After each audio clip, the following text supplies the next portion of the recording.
स्फोटकं बनवणाऱ्या कंपनीमध्ये स्फोट झाल्यानं 5 जणांचा मृत्यू झालेला आहे। नागपूर अमरावती रोडवरती बाजारगाव इथल्या कंपनीमध्ये हा स्फोट झालाय। स्फोटकं बनवणाऱ्या कंपनीमध्ये स्फोट झाल्यानं 5 जणांचा मृत्यू झाल्याची माहिती सध्या मिळतेय। रजत वशिष्ठ आपले प्रतिनिधी आपल्याला अधिक अपडेट देतील। रजत,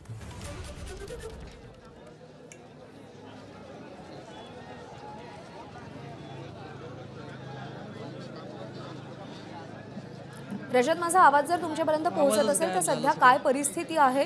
तुमचा आहे ते प्रज्ञाचं नाही।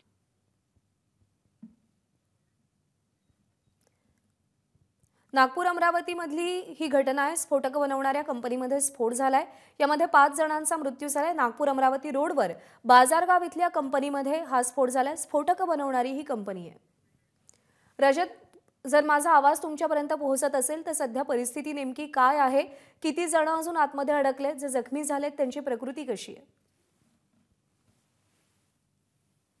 प्रज्ञा, सध्या मी सोलार एक्सप्लोजिव्ह ही जी कंपनी आहे त्याच्या मुख्य दारापाशी आहे आणि बाजारगाव मधील जे कामगार आहेत आणि आजूबाजूचे जे कामगार आहेत त्या मोठ्या संख्येने या ठिकाणी कामावर येतात आणि त्यांचे कुटुंबीय आणि नातेवाईक या ठिकाणी चिंतेमध्ये उभे आहेत की त्यांच्या कुटुंबातील सदस्यासोबत काय झालेलं आहे।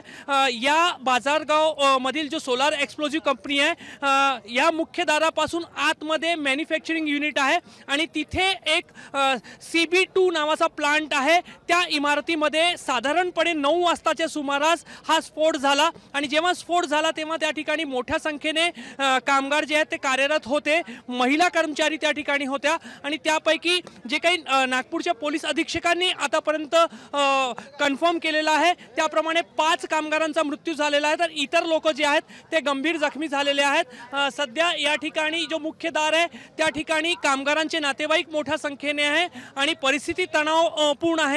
पोलीस या ठिकाणी आहे, मात्र आतमध्ये काय परिस्थिती आहे, किती कामगारांचा मृत्यू झालेला आहे, किती कामगार जखमी आहेत, त्यांचे नाव काय आहेत, ही कुठलीही माहिती या ठिकाणी लोकांना दिली जात नाहीये आणि त्यामुळे लोकांमध्ये एक चिंतेचा वातावरण आहे। तो कंपनीकडून सांगितलं जात आहे की थोड्या वेळानंतर जे काही मृत्यू झालेले कामगार आहेत किंवा जे जखमी आहेत त्यांची नावं कळवली जातील। मात्र जवळपास 1 ते सव्वा तास झालेला आहे, आतापर्यंत ही माहिती बाहेर न आल्यामुळे या ठिकाणी लोकांमध्ये एक रोष आहे। स्फोट जो होता तो प्रचंड भीषण होता, त्यामुळे मृत्यूंची संख्या जी आहे ती वाढू शकते। सध्या वरिष्ठ पोलीस अधिकारी घटनास्थळी दाखल झालेले आहे। आरोग्य विभागाचे पथक आहे, ॲम्ब्युलन्स या ठिकाणी पोहोचलेले आहेत। मात्र नेमकं आतमध्ये स्फोट किती भीषण होता आणि त्याच्यामध्ये किती कर्मचाऱ्यांचा मृत्यू झालेला आहे आणि किती कर्मचारी जखमी आहे हा स्पष्ट आकडा जो आहे तो अद्यापपर्यंत मिळू शकत नाहीये। प्रज्ञा, रजत, धन्यवाद दिलेल्या माहितीसाठी।